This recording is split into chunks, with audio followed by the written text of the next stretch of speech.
Hi hello ನಮಸ್ಕಾರ ಸ್ನೇಹಿತರೆ, ರನ್ನ ಟಿವಿಗೆ ನಿಮ್ಮೆಲ್ಲರಿಗೆ ಸ್ವಾಗತ. ಕಲರ್ಸ್ ಕನ್ನಡ ವಾಹಿನಿಯ ಜನಪ್ರಿಯ ಧಾರಾವಾಹಿಗಿರುವ ಮತ್ತು ಟಾಪ್ 1 ಧಾರಾವಾಹಿಗಿರುವ ಲಕ್ಷ್ಮೀ ಬಾರಮ್ಮ ಧಾರಾವಾಹಿಯು ತನ್ನ ಕತೆಗೆ ವಿದಾಯವನ್ನು ಹೇಳಿದ್ದು, ವಾಹಿನಿಯು ಈ ಧಾರಾವಾಹಿಗೆ ಬೀಳ್ಕೊಡುಗೆಯನ್ನು ನೀಡಿದೆ.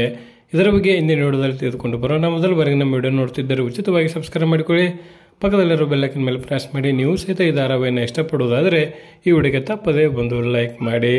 ಭಾಗ್ಯಲಕ್ಷ್ಮಿ ಧಾರಾವಾಹಿಯೊಂದಿಗೆ ಆರಂಭಗೊಂಡ ಲಕ್ಷ್ಮಿಯ ಕಥೆಯು ನಂತರ ಸ್ವತಂತ್ರವಾಗಿ ಪ್ರಸಾರವಾಗಿ 8ಕ್ಕಿಂತ ಅಧಿಕ TRP ಪಡೆದುಕೊಂಡು ಕರ್ನಾಟಕದಲ್ಲಿ ಸಾಕಷ್ಟು ಜನಮೆಚ್ಚುಗೆಯನ್ನು ಪಡೆದ ಧಾರಾವಾಹಿ ಇದಾಗಿದೆ. ಸತತ 2 ವರ್ಷಗಳ ಕಾಲ ಪ್ರಸಾರವಾಗಿ 600ಕ್ಕಿಂತ ಅಧಿಕ ಸಂಚಿಕೆಗಳನ್ನು ಪೂರೈಸಿ ಈ ಧಾರಾವಾಹಿಯು ಕಲರ್ಸ್ ಕನ್ನಡ ವಾಹಿನಿಯ ಹಲವಾರು ಬಾರಿ ನಂಬರ್ 1 ಸ್ಥಾನವನ್ನು ಸಹಿತ ಪಡೆದುಕೊಂಡಿದೆ.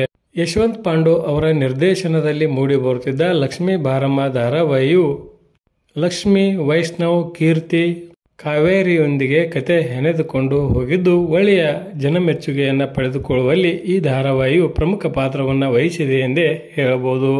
ಕೆಲವೊಂದಿಷ್ಟು ಪ್ರೇಕ್ಷಕರು ಈ ಧಾರಾವಾಹಿ ಅಂತ್ಯವಾಗಿರುವುದು ಖುಷಿಯಾಯಿತು ಅಂದರೆ, ಇನ್ನು ಕೆಲವೊಂದಿಷ್ಟು ಪ್ರೇಕ್ಷಕರು ಈ ಧಾರಾವಾಹಿಯನ್ನು ನಾವು ಮಿಸ್ ಮಾಡಿಕೊಳ್ಳುತ್ತಿದ್ದೇವೆ ಎಂದು ಸಹಿತ ಹೇಳುತ್ತಿದ್ದಾರೆ. ಕೊನೆಯದಾಗಿ ಈ ಧಾರಾವಾಹಿಯ ಬಗ್ಗೆ ನಿಮ್ಮ ಅನಿಸಿಕೆ ಅಭಿಪ್ರಾಯವನ್ನು ತಪ್ಪದೆ ಕಮೆಂಟ್ ಬಾಕ್ಸಲ್ಲಿ ತಿಳಿಸಿ. ಧನ್ಯವಾದಗಳು, ನಮಸ್ಕಾರ.